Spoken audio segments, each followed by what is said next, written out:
Hello, and welcome. My name is Josh Jeston, a fiction author and environment artist. Over the past 3 weeks, I've been working on this game environment for my portfolio. This consists of over 90 unique assets and around 70 modular pieces to which can snap together, kinda like Legos.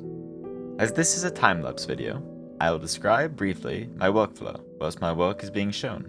I always begin my environments with a simple blockout. This consists of basic shapes to help build the composition. Alongside this, I'll gather a board of reference for myself. This can range from textural interests, shape language, or compositional inspiration. I will then begin modeling each piece and making sure these assets will snap to the grid, as well as watching my pivot points on each model. This is to make sure each piece will snap and align perfectly each and every time. And, after my kit is assembled, I will move back into my engine and begin to lay the pieces out. This is a majority of the process. Usually at this time, I'll play around with the lighting a tad to get a better feel for the atmosphere I'm wanting to convey. Just simple tweaks here and there to relay ideas that I've been pondering about in my mind. I begin to fill in much more of the composition here as well, adding extra elements like background details or things that will support our main focal point.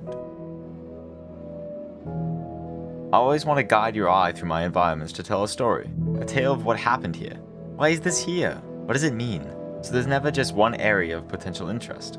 I always usually try to break it down between 3 main points, each varying down a ladder of brightness and saturation. My main focal point will always be the brightest, most saturated and silhouetted object in the scene. Second being on the lower rung, saturated and bright enough to be seen, but not demanding to be seen.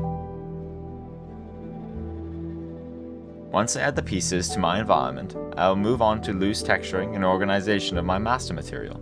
My master material consists of many options and potential alterations that I can continuously instance across all of my environment.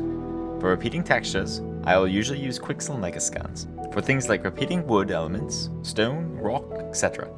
And I expose the custom primitive data for certain use cases, things like tiling texture size, texture rotations, brightness, or even tints on the base colors. These can all be edited per instance right here in the editor. As for more parent objects or models of interest, I'll paint my textures onto the meshes using Substance Painter. Once I have the majority done on my base textures, I usually start creating my more interesting assets, things that make the environment its own.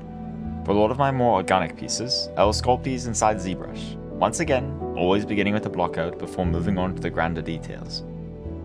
I will always create a low res inside ZBrush as well, a game-friendly and optimized version of that asset that covers the base shape of the model. These are later UV'd inside Maya, baked inside Substance Painter, as well as textured, and finally brought into the game engine.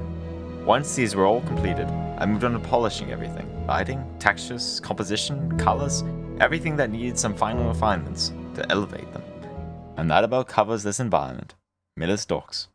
I hope you enjoy the rest of this time-lapse. More environments are on the horizon. Thank you for listening.